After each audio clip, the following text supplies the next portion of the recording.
This is the mini GAN. And if you don't know how small it is, this is a normal 3x3. 3x3. Yep. Very small.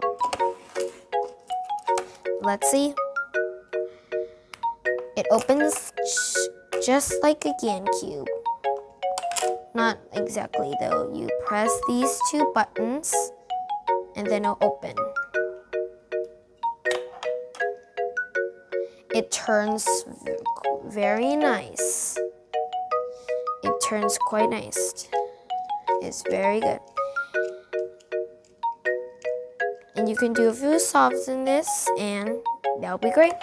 And this is also a keychain for your backpack.